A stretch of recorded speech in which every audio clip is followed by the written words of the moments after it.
Hello mga ka-fresh! Magandang oras po sa inyong lahat. Welcome back po dito sa ating channel, Fresh TV. At ngayong oras na ito, isang panibagong kwento ng buhay ang ating bibigyang daan. Sana po ay magustuhan po ninyo. Stay tuned and enjoy. Pero, bago po tayo magpatuloy sa mga bagong salta dyan, huwag mo pong kalimutan ang mag-like, share, and subscribe. Thank you! Ako po si Larry. At pangatlo po ako sa 4 na magkakapatid. Lahat ng mga kapatid ko, babae silang lahat. At ako lang yung nag-iisang lalaki. Hindi ako kagaya sa mga iba. Yung mga iba kasi, pag nag-iisang lalaki or babae na anak, nakukuha nila yung mga gusto nilang kunin. Samantalang ako, hindi. Kabaliktaran ang lahat-lahat. Paano ko ba naman makukuha yung mga gusto ko kung wala kaming sapat na pera? At higit sa lahat, may mga paborito silang anak. Yung papa ko, gustong-gusto niya yung mga babae kong kapatid. Siya lang yung kumakayod sa amin. Kaya, kung may ekstrang pera, yung mga kapatid ko lang ang palaging binibilhan ng mga bagong damit. Si mama naman, hindi siya makapagreklamo dahil wala siyang kakayahan para pagsabihan si papa. Lumipas ang mga taon. Ang bigat ng buhay ko. Pakiramdam ko nga noon, pasan ko ang napakalaking krus dahil sa kalbaryong dinanas ko sa pamilyang kinalakihan ko. Ang number 1 na rule sa loob ng tahanan, bawal na bawal ang magreklamo. Bawal din ang magsalita ng kontra sa aming ama. Kaya lang, ang lahat ng ito ay nagbago mula nung nagising kami sa ingay ng mga tao sa labas ng aming bahay. Simeona! Simeona! Lumabas kayo dyan! Larry, yung papa nyo, wala na! Ang sabi ng mga taong kapitbahay din namin. Nung narinig namin ang mga sinabi nila, halos sabay-sabay kaming lumabas. Bakit? Anong kaguluhan to? Anong nangyari? Pedring, sino ang gumawa nito sa'yo? Sino? Ang sigaw ni mama, habang hawak at talagang nakayakap sa katawan ng ama kong wala ng buhay. Simeona, hindi namin alam kung sino ang naglagay sa katawan ng asawa mo dito. Sa katunayan, nakita ng mga kapitbahay natin diyan sa tabi ng basurahan. Wala bang nabanggit sa'yo? Baka naman may kaalitan siya na hindi niya sinasabi sa'yo. Mukhang malaki ang galit nila. Tingnan mo nga ginapos pa nila. Naku, kawawa talaga si Pedring. Ang sambit ng isa sa mga kapitbahay namin. Mabait ang asawa ko. Wala siyang nabanggit na kaalitan niya. Maliban lang dun sa nabasa ko sa cellphone niya. Sa katunayan, plano ko ring tanungin sa kanya tungkol dun. May chat kasi dun. At ang pagkakaalam ko, may kabit siya. Ang nabasa ko kasi dun, nalaman na ng mister ng kalaguyo niya ang tungkol sa kanilang dalawa. At yung chat ng babae niya, mag-ingat daw ang asawa ko dahil ex-convict pala ang asawa ng babae. Ang sagot naman ng asawa ko, wag daw mag-alala dahil magaling naman daw itong magtago. Pero ngayon, ito na ang nangyari. Malakas ang kutob kong may kinalaman ang asawa ng babae. kailangan kong makuha ang cellphone niya at matrace yung kinaroroonan ng lalaking yon. Ang sagot ni Mama. Ma, kumalma ka muna. Hayan yung cellphone ni Papa. Siguradong nandito lahat ang kasagutan sa nangyari ngayon kay Papa, ang sambit ko. Nung mga sandaling yon, kinuha na nga ang cellphone ni Papa. At sakto naman na dumating yung mga pulis na mag-iimbestiga. Sa pagkuha ni Mama sa cellphone ni Papa, kumpirmado ang lahat. Yung asawa ng kabit ni Papa, siya yung pumatay sa kanya. Binigay ni Mama ang cellphone sa mga pulis at sila na ang bahala sa taong pumatay sa Papa ko. Pagkalipas ng 1 linggo, bago namin ihatid sa huling hantungan, nahuli na ang suspek. Sa hindi inaasahang pagkamatay ng aming ama, dito naman lumabas ang isang lihim ng aking pagkatao na hindi ko lubos akalain na ganito pala. Nasa sala ako noon at narinig ko ang pag-uusap nila Mama at yung dalawa kong ate. Kasama na rin yung bunso namin. Ma, anong plano mo ngayon? Habang buhay na lang bang ganito? Ang sabi ng panganay naming kapatid na si Ate Lydia. Lydia, anong ibig mong sabihin? Ang nagtatakang tanong ni Mama. Ma, yung tungkol sa anak ni Papa sa labas. Hindi mo ba sasabihin sa kanya ang lahat? Wala ka bang planong ibalik yan sa tunay ng ina? Total, wala na si Papa. Siguro naman wala na ring dahilan para dito siya tumira. Kung ayaw mong sabihin sa kanya, pues ako na lang ang magsasabi. Ang sabi ni Ate Lydia. Lydia, kung nabubuhay pa ang papa nyo, hindi niya hahayaan na ganyan ang mga sinasabi mo. Dahil kapatid mo pa rin yun. Kahit na magkaiba yung mga nanay nyo. Napagkasunduan namin ng papa mo na kunin siya dito sa bahay. Alam mo, tinuring ko ng tunay na anak ang kapatid nyo. Hayaan nyo na siyang dito na tumira. Kailangan natin siya.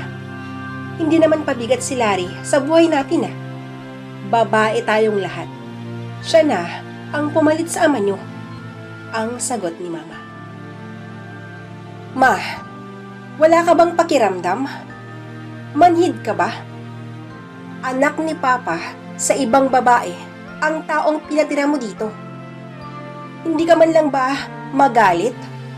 Or tuluyan ng tuldukan ang pagtira niya dito? Total, gaya ng sinabi ko, wala na si Papa.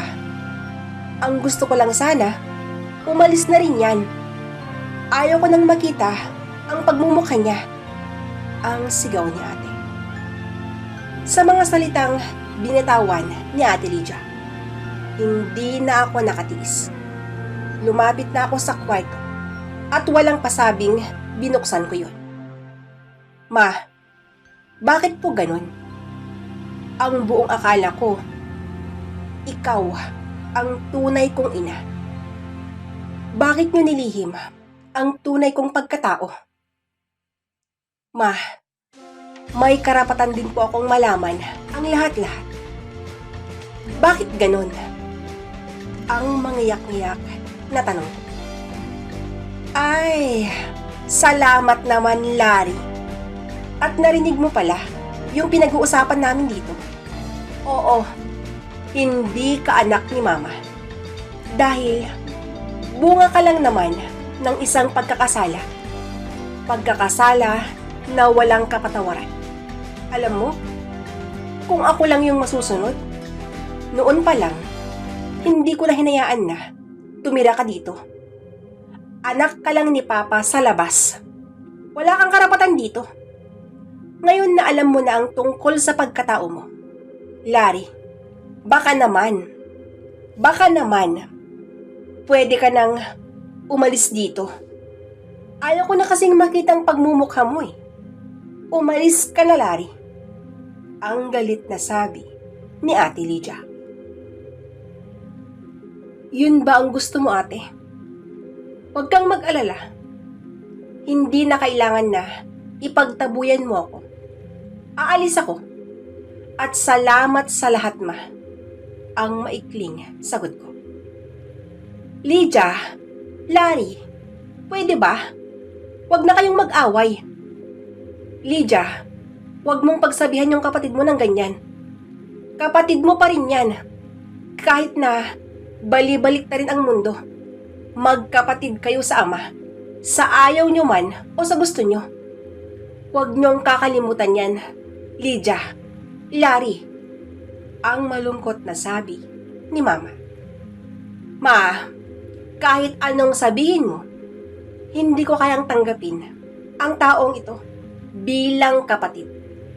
Alam ko at ramdam kong mas mahal mo ang bastardong ito kaysa sa aming magkakapatid. Kukunin ko lahat yung mga kapatid ko at magsama kayong dalawa. Sa mga sinasabi mo ngayon, pinapamukha mo lang na wala na kaming silbi. Sige na, kunin nyo na yung mga gamit ninyo. At ngayong araw na ito, umalis na tayo. Ang galit na sabi ni ate. Kinuha na nga ng dalawa kong kapatid ang mga gamit nila. At sumama sila kay Ate Lydia. Ma, tigilan mo sila ang pakiusap ko. Larry, hayaan mo lang silang umalis. Matapang ang ate mo dahil may kaya sa buhay ang nobyo niya. Siguro, dun sila pupunta. Magpapaampon sila dun. May isip na sila. Kung yan ang gusto nilang gawin, pagbigyan natin siya. Hayaan natin sila. Ang sagot ni Mama. Ma, mas lalong magalit si ate pag hinayaan mo silang umalis. Kaya, ma, please, ako na lang ang umalis. Pigilan mo na sila. Ang sabi. Pipigilan? Hindi ko na yan gagawin. Larry, gaya ng sinabi ko sa iyo. Hayaan mo sila. Yan ang gusto ng kapatid mo. Total, kayang-kaya ng alagaan ang mga kapatid mo. Hayaan natin silang gawin ang gusto nila. Ang galit na sabi ni Mama. Nung mga sandaling yun, gusto kong pigilan ang mga kapatid ko. Dahil ayaw kong mas lalong lumalim ang galit nila sa akin. Hindi ko alam kung bakit galit si Ate Lydia sa akin. Kasalanan ko ba kung ako ang bunga ng pagkakasala ng aking ama? Kung talagang isipin din nila ang naging sitwasyon, wala akong kinalaman sa nangyari. Pero, ano pa nga ba ang magagawa ko? Hindi ko alam kung paano ipaintindi sa ate ko ang lahat. Kaya, hinayaan ko na lang sila. Gaya nga ng sinabi ni Mama. Doon sila masaya. Sa pagkamatay ni Papa at sa paglalayas ng mga kapatid ko, dito ko napansin na biglang nag-iba si Mama. Dati-dati kasi, hindi naman siya mahilig sa magulong buhay sa labas, lalo na paggabi. Pero, mula nung kaming dalawa na lang ang nasa loob ng bahay, nagbago ang lahat. Para na siyang dalaga. At higit sa lahat, pinabayaan na rin niya ako. Pilit ko siyang iniintindi dahil sa kakaibang ugali niya. Pero, mas lalo akong napapaisip nung umuwing lasing. Ma, bakit ngayon ka lang? Magdamag kitang hinihintay ah. Anong nangyayari sa'yo? Ang tanong. Larry, kung ano man ang mga nakikita mong ginagawa ko ngayon, intindihin mo na lang ako. Ikaw na lang kasi ang inaasahan kong makakaunawa sa akin. Alam ko naman na naintindihan mo ang lahat. Di ba nga ang palagi mong sinasabi, Love na love mo si Mama. Di ba, Larry? Ang wika niya. Ma, oo naman. Mahal kita dahil ikaw ang tumayong ina ko. Kahit na alam nating hindi tayo magkadugo. Salamat, Ma. Ang sagot ko. Iho, kung talagang mahal mo ako, kaya mo bang higitan ang pagmamahal ng papa mo? Magkamukha kayong dalawa. Kaya nga, ikaw ang pinili ko eh. Mas gusto kong mawala yung mga kapatid mo. Basta ikaw, dito ka lang sa piling ko. Larry, yung tinatanong ko sa'yo, kaya mo bang higitan ang pagmamahal ni papa mo? Ang hindi ko inaasahan na sasabihin ni Mama. Ma, oo naman. Kayang-kaya ko. Ang masayang wika ko. Ganun ba, anak? Salamat ha. Pero, ang gusto ko sana, ayaw ko yung pagmamahal ng isang anak sa kanyang ina. Ang gusto ko kasi, Larry, sorry, ang sambit ni Mama. Sabay yakap ng sobrang higpit. Ma, anong ginagawa mo? Ang tatarantang tanong ko sa kanya. Larry, alam mo ba, sobrang miss ko ng papa mo eh. Sige na, kahit ngayon lang, pagkatapos nito, hindi na kita kukulitin pa. Pangako, Larry, ang malambing na turan niya. Malaki ang utang na loob ko sa taong tumayong naging ina ko. Kaya, pinagbigyan ko siya. Sa madaling salita, hinayaan ko si Mama na gawin ang gusto niya. Pagkatapos nun, pumunta na ako sa kwarto ko. Nagpatuloy ang paglipas ng mga araw. Mag-iisang linggo na mula nung may nangyari sa amin ni Mama. Pagkalipas ng isang linggo, nagising na lang akong wala na si Mama.